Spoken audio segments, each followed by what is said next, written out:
வாழ்க வளமுடன். வாழ்க வையகம், வாழ்க வையகம், வாழ்க வளமுடன். இன்று நாம் இறைஞானமும் முழுமை பெறும் என்ற தலைப்பின் கீழ் உயிரின தன்மாற்றம் பற்றிய கேள்வி பதில்களை பார்க்கலாம். பகுதி 1.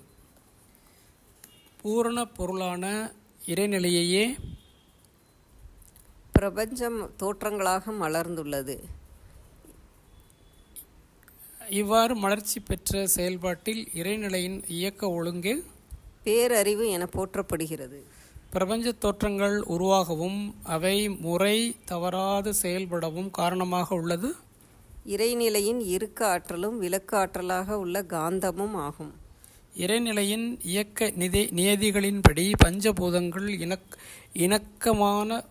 இணக்கமானதொரு விகிதாச்சாரத்தில் சூழலில் இணைவு பெற்று பருவுடல் என்ற கட்டமைப்பில் விண்களின் சுற்று ஓட்டமாக ஓடி உயிர் ஓட்டமாட அமைந்து உயிரினம் உருவாயிற்று.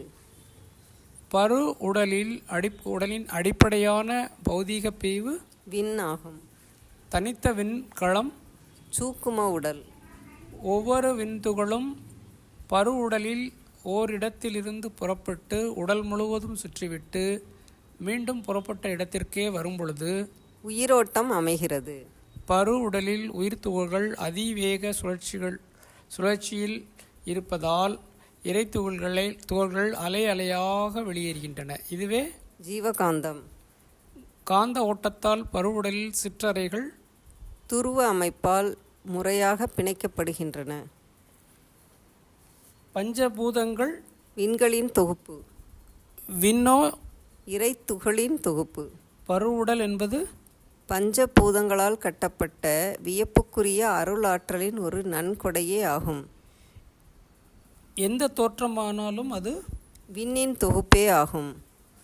இறைநிலையின் இறுக்க ஆற்றலும் அதன் சூழ்ந்தழுத்த ஆற்றலால் விண்கள் அடையும் சுழல் விரைவால் ஏற்படும் விளக்கு ஆற்றலும் ஒன்று கூடிய இயக்கமே மூலகங்களாகவும் பஞ்சபூதங்களாகவும் இயங்குகின்றன.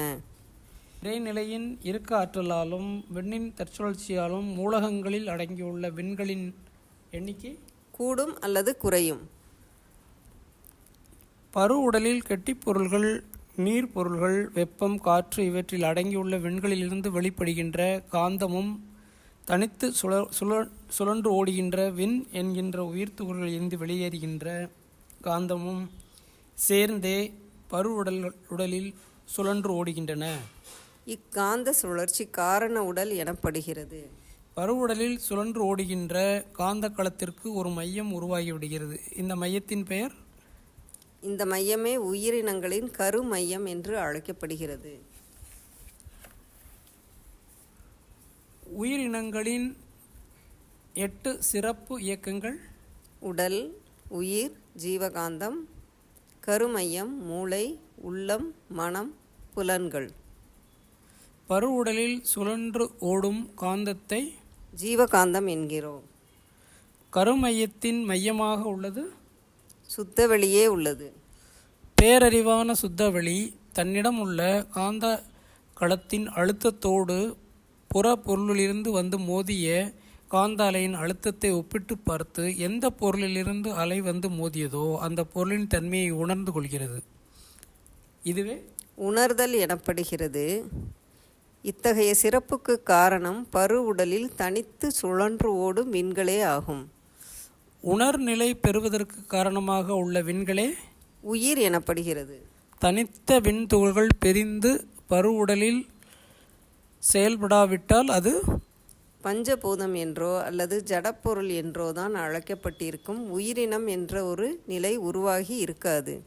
உலகில் முதல் உயிரினம் தோன்றிய பொழுதே அதன் உடலிலிருந்து ஜீவகாந்த ஆற்றல் 2 வழிகளில் செலவாக தொடங்கிவிட்டது.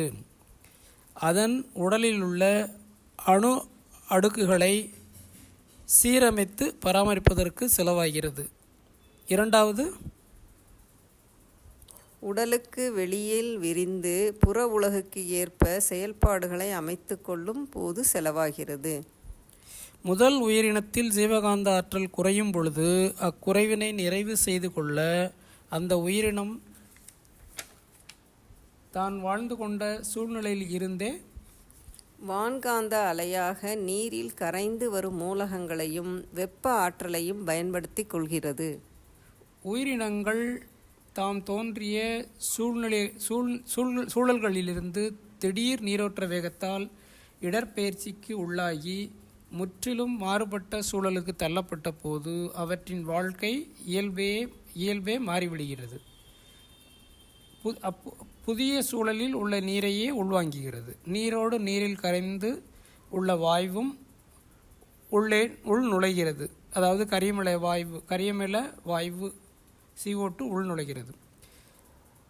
சூரிய ஒளி ஆற்றலும் உள்ளே பாய்கிறது. வான்காந்தமாக உள்ள இந்த மூன்றும் வேதியியல் முறைப்படி இணைக்கப்பட்டு உணவுப் பொருளாக கார்போஹைட்ரேட் CHO மாற்றப்படுகிறது. இதுவே ஒளிச்சேர்க்கை எனப்படுகிறது. ஒளிச்சேர்க்கைக்கு முக்கிய பொருளாக உள்ளது பச்சையமாகும். பச்சையம் செயலூக்கியாக இருந்து உணவுப் பொருள் தயாரிக்க உதவுகிறது. உயிரினங்களின் கருமையத்தில் மையமாக இருப்பது பேரறிவான இறைவெளியே. இதுவே அகம் என போற்றப்படுகிறது. இடப்பெயர்ச்சிக்கு உள்ளான உயிரினத்தின் ஜீவகாந்தமே திணிவு பெற்று பச்சையம் என்ற இரசாயனமாக மாறியது. உயிராற்றலாகிய ஜீவகாந்தமே இரசாயனமாக மாற்றப்பட்டதால் பச்சையம் உயிர் இரசாயனம் அல்லது உயிர் வேதிப்பொருள் என்று அழைக்கப்படுகிறது. காந்தமே சுவை, மனம் என்ற நிலைகளை அடையும் பொழுது இரசாயனமாக மாறுகிறது.